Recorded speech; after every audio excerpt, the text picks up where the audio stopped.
Hello, my dear students. Welcome back to my YouTube channel, Study with Ishu. And if you are new to this channel, you know all of you what you have to do. You have to subscribe my channel.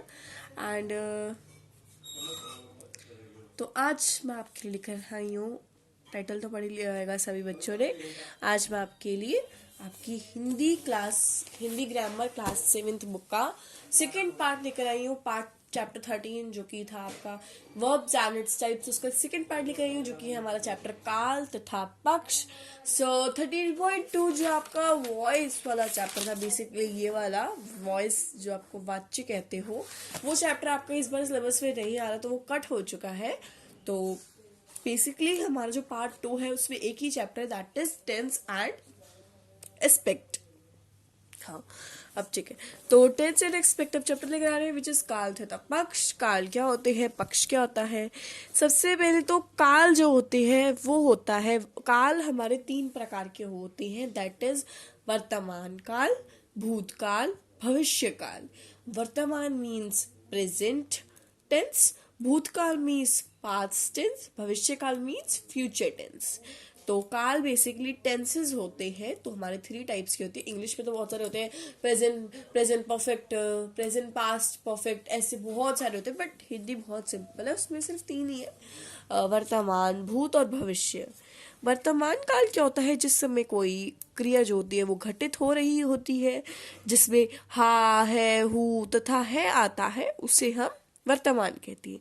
बच्चे नाश्ता कर रहे हैं, वह रोज शाम को घूमने जाता है, तुम कहाँ रहते हो, मैं कल कोलकाता जा रहा हूँ. तो ऐसे वर्ड्स. भूतकाल, भूतकाल मतलब पास्ट वर्ड्स, जो चीज हो चुकी है, जैसे था, थे, थी, आ, ए, ई. वह कल घर पहुंच गए थे, गाड़ी वाली आ गई, आप कब आएंगे, ऐसे वर्ड्स आएंगे, मतलब आप कब आए, ऐसे वर्ड्स. ओके, बहुत इजी है. भविष्य काल हमारा जो इन फ्यूचर होते, मैं तुम्हें लेकर ही जाऊंगा, आप मेरे यहाँ कब आएंगे, मैं शादी में नहीं आएगी. तो मतलब गा गे गी वाले जो वर्ड्स होते, दैट इज इंडिकेट द भविष्य काल. पक्ष मीन्स एस्पेक्ट होता है बेसिकली. तो ये 3 प्रकार के होते हैं. पक्ष जो होते हैं सहायक क्रिया के वंश पे प्रत्येक को जोड़कर चलते हैं. जैसे जो क्रिया घटित होती है, जैसे उसको पक्ष क्या कहते हैं, हम सूचक अंश कहलाते हैं. जैसे पक्ष से ही हमें क्रिया की पूर्णता, मतलब पक्ष से भी पता चलता है कि वो पूर्णता है, वो अपूर्णता है, फिर वो प्रॉपर सेंटेंस नहीं है, फिर निरंतर है, क्या है. सो आवृत्त मूलक पक्ष या नित्य पक्ष इसको हम कहते हैं, उसको हम रिपीटेशन पक्ष कहते हैं. का अर्थ होता है किसी कार्य का बार बार होना. रिपीटेशन का मतलब होता है किसी कार्य का रिपीट बार बार होना, उसको हम कहते हैं नित्य पक्ष. वह गीत गाता है, वह गाता है मतलब गाता रहता है. माता जी भोजन बनाती रहती हैं.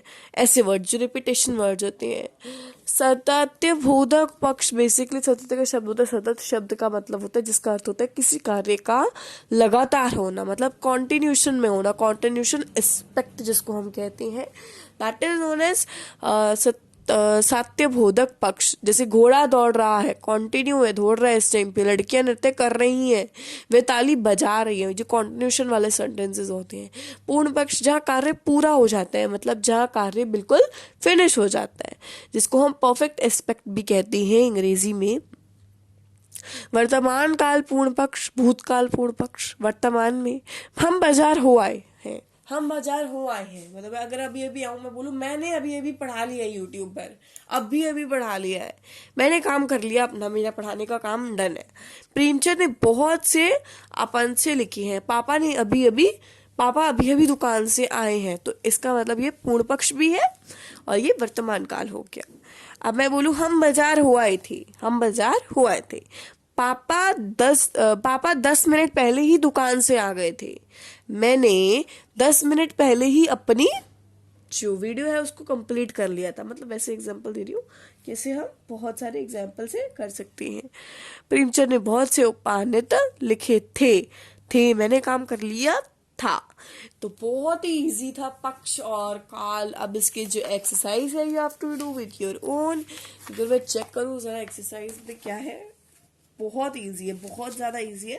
सो अब एक एग्जांपल से हम प्रैक्टिस कर लेते हैं कि ताकि आपको समझ आ जाए एक बार.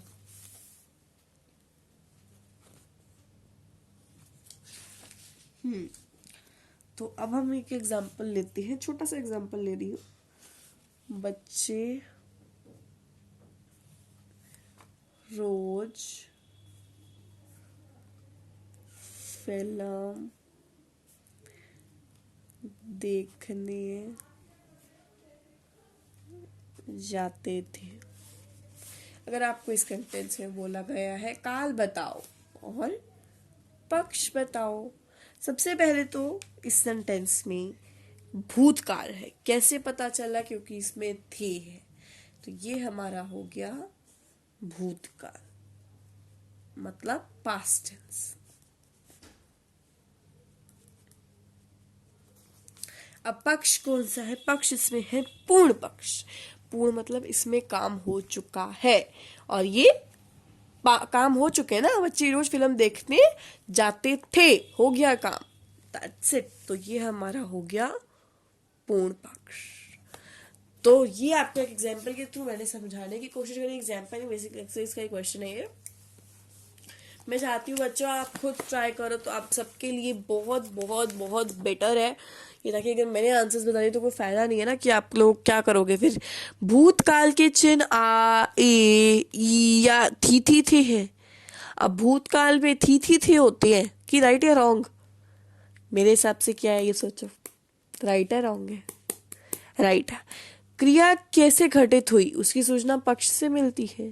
क्रिया कैसे हो रही है उसकी सूचना हमें पक्ष से मिलती है। उस क्रिया का होना हमें पक्ष से सूचना मिलती है। राइट है रॉन्ग है ये तो खुद ही सोचना पड़ेगा। और यहाँ आपको बताने हैं सेकंड क्वेश्चन, आपको अंतर स्पष्ट करना है इसमें। इसमें आपको काल तथा पक्ष बताने में नहीं, ये वाला एग्जाम्पल या था फर्स्ट वाला एग्जाम्पल। तो बच्चों फिर यहीं आपका चैप्टर होता है वो कंप्लीट। तो अगर आपको आज के वीडियो से कुछ हेल्प मिली हो तो make sure to like this video. और ये तो आपका पार्ट 2 था चैप्टर नंबर 13 का। तो बाकी चैप्टर हमारा कट हो चुका है फाइनली। तो हम स्टार्ट करेंगे अगली वीडियो में एडवर्ब्स विच इज क्रिया विशेषण। तो ये चैप्टर बहुत ही इंटरेस्टिंग है और मज़ा आ जाएगा इसको पढ़ने में। इतना इजी सा चैप्टर, छोटा सा चैप्टर है, एक पेज जितना ज़्यादा मुश्किल नहीं है। तो बच्चों चलो अब आपको अगली वीडियो में मिलोगी, तब तक के लिए बाय। और आप सभी अपना ध्यान रखिएगा। बाय और टेक केयर। बाय।